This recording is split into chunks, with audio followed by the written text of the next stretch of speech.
use the handheld. Got it. All right, good afternoon, everybody. Let me hear that Pittsburgh Thunder. Let me hear it again. We fixed my mask.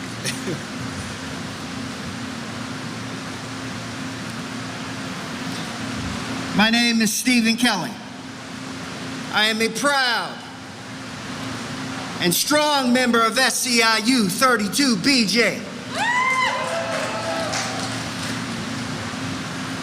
I have been in this union for 11 years. I serve in my shop as a steward. I am also an executive board member. It is my distinct honor to be here with you today.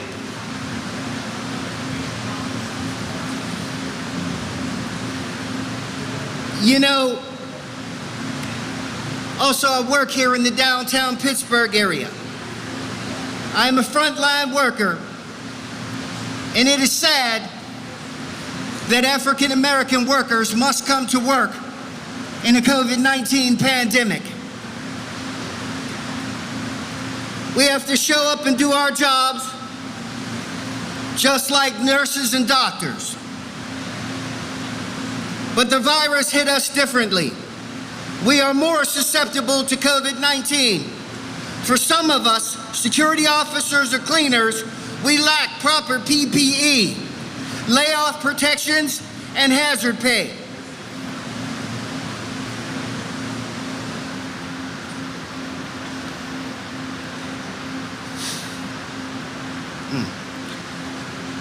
These are just some of the things that we must deal with. And they put our lives and the lives of our family members in jeopardy.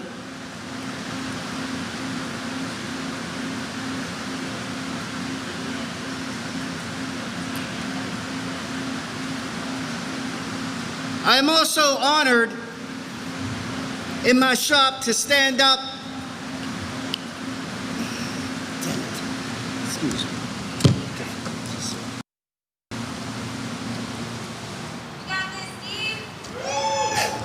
Thank you.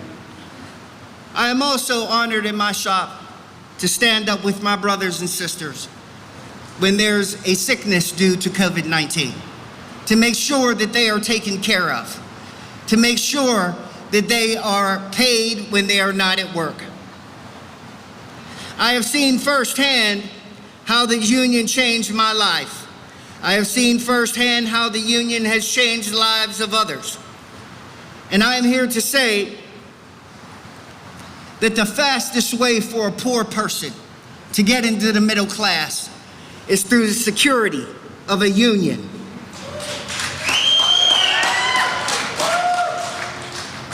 I have seen some of my brothers and sisters show up on day one of work and they couldn't afford a bus pass, but today they own automobiles.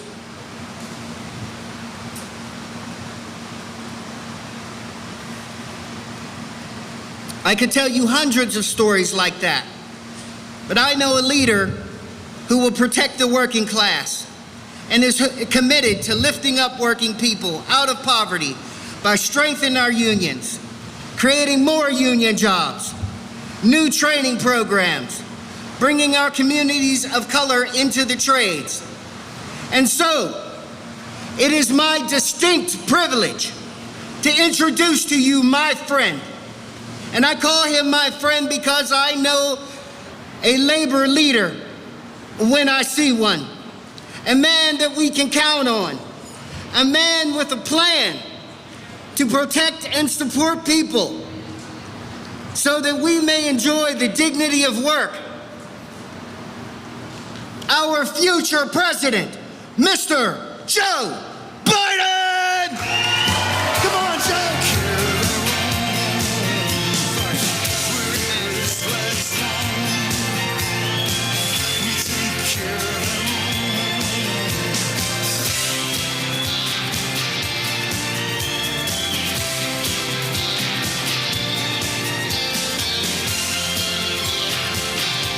Pittsburgh. Good to see you, man. Aloha. Well, I tell you what, I'm a very bright guy. I married a member of a union, the NEA. Folks, thank you very much. It's great to be back in Pittsburgh, and I mean that sincerely. And it's, I ride my favorite way, Amtrak. Amtrak. Speaking of unions, folks, look, it's great to see everyone. Representative Doyle, Representative Lamb is here. I'm not sure exactly where he is, but he was on a train. And I want to also thank, joined by Tom Conway, an old friend, president of a little outfit called the United Steelworkers that got me elected back in 1972 as a U.S. Senator.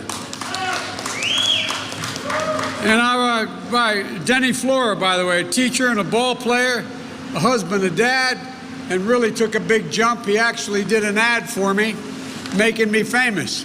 I want to thank him. And Denny, thank you and your whole family for your help. You know, excuse me, I've been told there are a lot of iron workers here. Got some iron workers here? All right. Well, look, folks, the iron workers, steel workers, they built this town, the beautiful bridges, they made Pittsburgh famous. And a lot of folks around here were hurt badly when the steel factories closed. I come from a little town after we moved down from Scranton when coal died to a town called Claymont, Delaware. Used to have 4,500 steel workers, iron workers, steel workers, and it was, there's none there now. And, but that's what I was raised with, watching people bust their neck to make a good salary, and all of a sudden, all gone. But you know what? A lot of folks around here have been hurt when the steel factories closed. President Trump made a lot of hay out of that 4 years ago. He came and said, look, I get why some people, he said, take a chance on me. And I understand why some people did take a chance, because the fact of the matter is he said that he was going to make sure that he took care of you all. You know, he had his chance, though. Now we know exactly who Donald Trump is, who he cares about, how he governs. We saw it last night, and it's all about him. He didn't speak to you all in that debate. He spoke about him. He didn't talk about the concerns of the American people one single time. President Conway and I were talking on the way here about Donald Trump's trail of broken promises and lies all across the industrial Midwest. He's done nothing to really hurt anybody except the working class folks. That's who he's hurt. Matter of fact, he hasn't done anything to help working families. He looked the other way while more companies have closed their factories and shipped jobs overseas. President Trump said he ran for office because he was concerned about the forgotten man. Well, as soon as he got elected, got inaugurated, he forgot the forgotten man. The truth is, I don't think he ever respected us in the first place. Behind closed doors, it was reported, he called some of his own supporters, quote, disgusting, because they're not of the same class or economic standing. He looks down his nose on working families who are just trying to do the right thing, just trying to make it, who pay their taxes, play by the rules. He thinks that folks who sign up put their lives on the line for our country. And it's been reported by multiple major outlets, our veterans, our service members. He says they're a bunch of suckers and losers. It's despicable. I'll tell you right now, it's not how I was raised in Scranton or Claymont. Not how any of you were raised around here. It's not how if you talk like that, as my mother would say, you get your mouth washed out with soap in our household. Not a joke. The fact of the matter is, it's not how any of us were raised. Donald Trump can only see the world from Park Avenue. He cares only about what the super rich and the well-connected think. If you take a look at what he's done. Unlike Trump, I don't measure America's success based on the stock market. Because growing up, I didn't know anybody who was in stock. I don't own any stock. I guess I have stock based on my retirement that I don't even know what it is. But I don't own any stock. People I grew up with didn't own any stock. We measure our success where I come from based on what families talk about at their kitchen tables when they get up in the morning, or at night after the kids clear the plates, and after mom and dad sit down. They talk about, oh, we're going to be able to get 4 new tires on that car. I know the tires are bald, but you're going to have to wait another month, honey, before we can buy them. We can't do it now. They're the conversations ordinary people have. What about that new hot water heater? We can't do it right now. We're not in a position to do it. Who's going to tell her she can't go back to community college because we just don't have the money this year? They're the conversations, the kind of conversations took place in my house. They're the conversations taking place all over the United States of America today. But you wouldn't have any idea it was based on listening to Trump. Families like the one I grew up with, the ones I saw every day I took the train home. I made over 2,100,000 miles on Amtrak over a total of 40 years, traveling back and forth 250 miles a day every day the Senate was in session. And you know what? I'm not kidding. I used to look out the window like I did on the way down here. Look out the window and look into the homes like I was raised in, a 3-bedroom, split-level house, nice house, 4 kids, grandpop living with us. But I look out that window and wonder what's going on tonight in that house. What are they thinking about? I really mean it. After we'd have debate on taxes or on economic policy in the Senate and listening to what people had said. Well, you know what? They're the folks that, in fact, matter. You know, I can remember one night in our house, asking my mom the next morning why Dad seemed so restless. The walls were basically paper thin in the house that we lived in. And she said, "It's okay, honey." I said, "What's the matter with Daddy, though?" He said, "Well, we just lost our health insurance, but it's going to be okay. It's going to work out." Folks, you know what?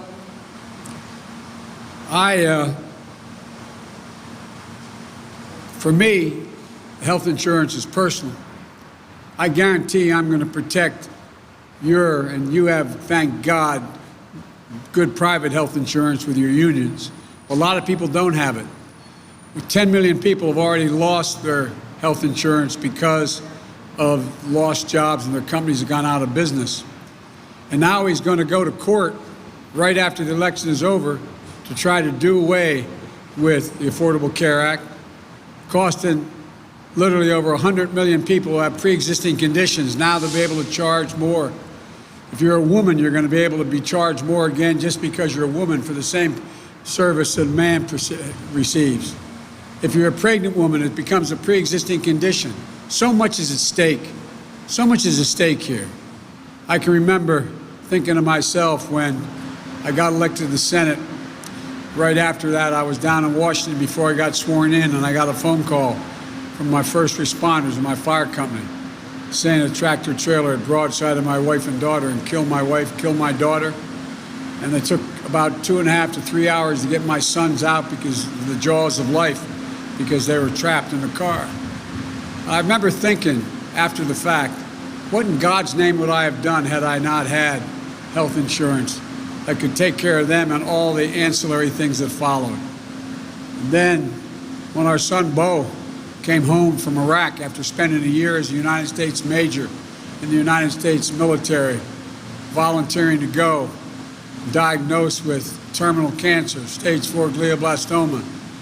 As he's lying there in bed, those last months we spent with him, his family, his wife, Jill, me, his brother, his sister, I couldn't imagine what it would have been like, what it used to be before the Affordable Care Act, when a company could come in and say, "You've outrun your coverage. Suffer the last 3 or 4 months in peace on your own. I promise you, if I'm elected, I will protect your health care like I protect my own family." It's that basic to me. And folks, you know, the fact is that I plan to build our country and our economy back better than it was before. As I said, I focused on the folks I grew up with. None of them are asking for anything special, just a fighting chance. No handout, just an opportunity. the American public, given half a chance, has never, ever, ever, ever let the country down. Not one single time. And here's how I'm going to make sure. This I promise you. I promise you. The American government spends $600 billion a year letting federal contracts to do everything from build ships to staircases to automobile fleets to tanks, the whole gambit.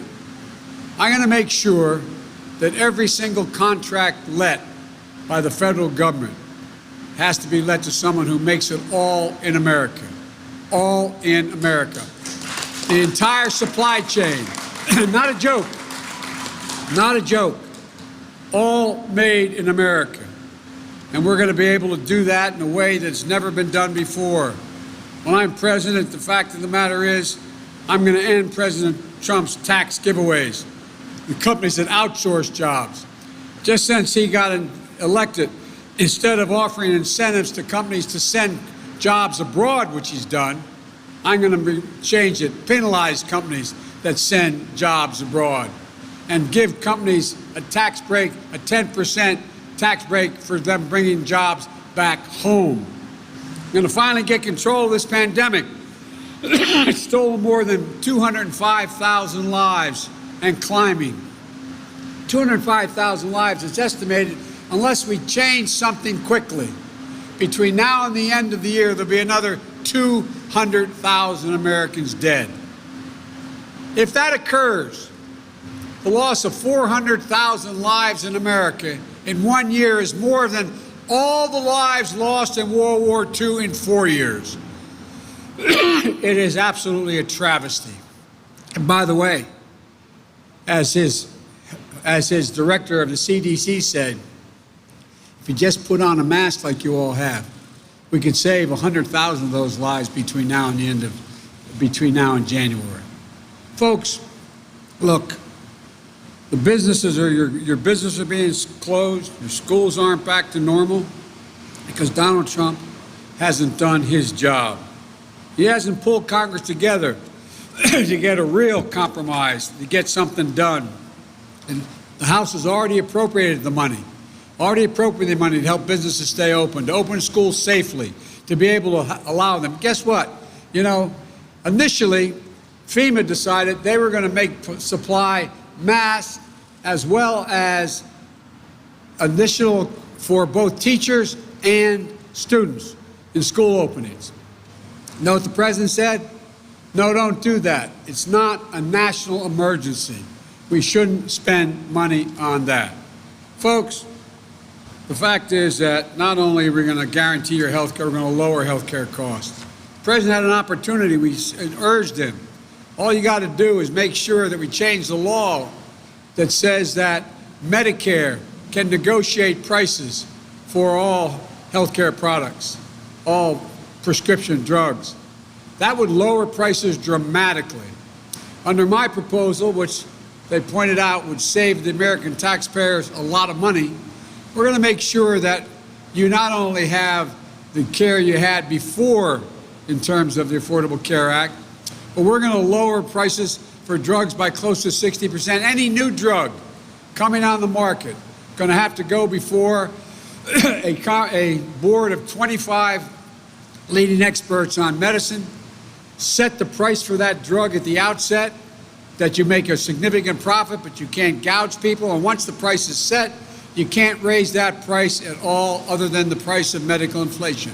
We'll save the American people hundreds of billions of dollars over time, as well as allow people to be able to no longer have to make a choice between them to get their prescription or they're going to buy more food. And by the way we pay for all of this is we're going to get rid of his tax cuts. You realize in the middle of the pandemic, billionaires in America are richer than they've ever been. They've made over $300 billion more than before the pandemic started. How about you all? You got all that kind of break? And he's got another $30 billion tax cut to lower the capital gains rate for people, the billionaires and millionaires. It's about time we start to reward work, not just wealth. And if we do what I'm talking about, the major folks on Wall Street are not that crazy about me, point out that I would be able to create, with my economic plan, I'd be able to create 7 million more jobs in 4 years than his plan will create, and I'd increase the total growth of the economy by $1 trillion more than he would. Because you know what he hadn't figured out? When you all do well, the country does well. You do well, money is spent, people are employed, wages rise, and everybody does better off.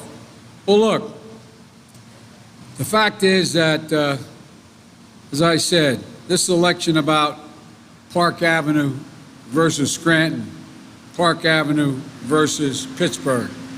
I promise you, I give you my word, I will never, never break. I'll always tell you the truth. And when I'm wrong, I'll say so. But I'll take responsibility for what I've done. If you notice, he takes no responsibility. Not my fault. Governors, those blue states, those ridiculous assertions he makes. And by the way, I'll never forget where I came from. I'll end where I began. Wall Street and CEOs didn't build this America. Ordinary, hard-working people, the middle class, built America.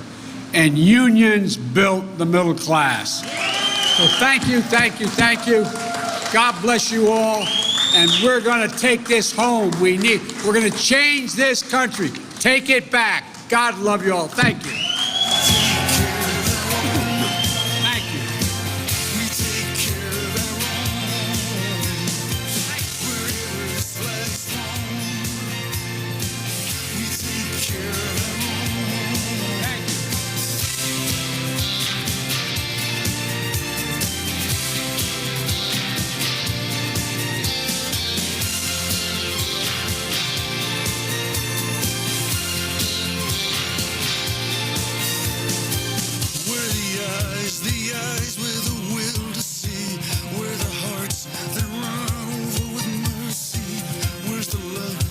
Not for